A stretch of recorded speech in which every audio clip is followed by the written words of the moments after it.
So we're starting with the basic question. Nikolsky sign is positive in pemphigus, dermatitis herpetiformis, bullous pemphigoid, or rubella. The answer is pemphigus. So what is Nikolsky's sign? It is a clinical sign or a bedside sign. Okay, it's elicited on the patient. When lateral pressure is applied on the border of an intact blister, it results in dislodgement of the epidermis or extension of the blister. So as you can see in the photo there, when you apply friction, okay, in a circular or lateral manner with the fingertip, the blister will extend, okay, or it will just come undone. So it is used as a sort of diagnostic tool, a preliminary diagnostic tool in intraepidermal blistering disorders. That means when the level of the split is within the layers of the epidermis. Examples are pemphigus and SJS or TEN. So that's Stevens-Johnson syndrome or toxic epidermal necrolysis. Those are drug reactions. Another one is SSSS, that's staphylococcal scalded skin syndrome. So the main purpose of this is to differentiate the intraepidermal blister from a subepidermal blister. Okay, the Nikolsky sign is usually positive in cases of intraepidermal blisters, but whereas when subepidermal, when the layer of the split is beneath the epidermis, you do not get a positive test. What is the pathophysiology behind Nikolsky sign? It's basically acantholysis. So what is acantholysis? It is the loss of coherence or cohesion between each epidermal cell because of the breakdown of the intercellular bridges. So what happens in autoimmune blistering disorders like pemphigus? As you can see here in the diagram, there are desmosomes that connect the epidermal cells from one to the other. And there are antibodies in the patient's blood against these desmosomes, to put it very simply. So when the antibodies against this, those links get weakened and then the cells will split, right? That causes acantholysis.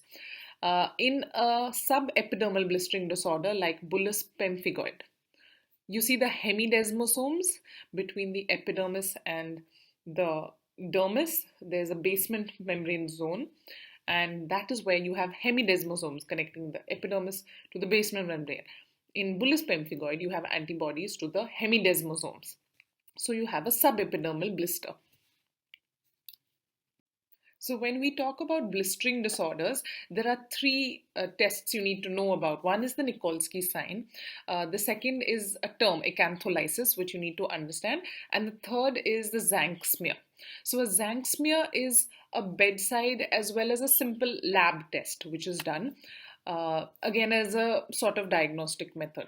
So the process, I'll just explain that first. The area, that is the area around the blister, okay, is cleaned, allowed to dry, and then you take a needle or a blade, insert it at the base of the blister, just remove the roof of the blister, scrape the base, which will ideally contain these acantholytic cells, and then you smear that on a glass slide. It is stained with either Leishman or Giemsa, and then the stain shows the tzanck cells, which are basically acantholytic cells. So again, how are they formed? They're by detachment of epidermal cells from each other. So these, because of the loss of intraepidermal cellular connections, they become rounded, right? The surface area changes and it becomes rounded, and this is what you'll see. So this is a smear showing acantholytic cells. Example in pemphigus vulgaris, right? So it's described as a large round keratinocyte with a hypochromatic nucleus, peripheral condensation of chromatin, a hazy or prominent nucleoli, and abundant basophilic cytoplasm. This is the typical appearance of a tzanck cell, which you will see in pemphigus vulgaris. This is another type of cell you can see on a tzanck smear. Now, this is a multinucleate giant cell or a syncytium. This is seen in herpes.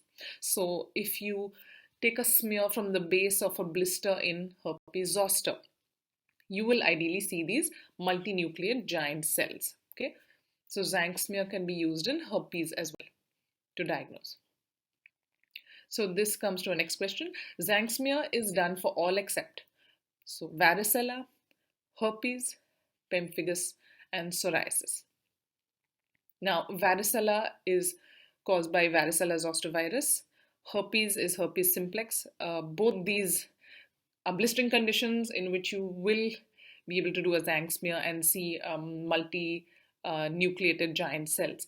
Pemphigus, you'll see the typical tzanck cell, but psoriasis is not a classical condition in which the tzanck smear is done. So that's quite easy.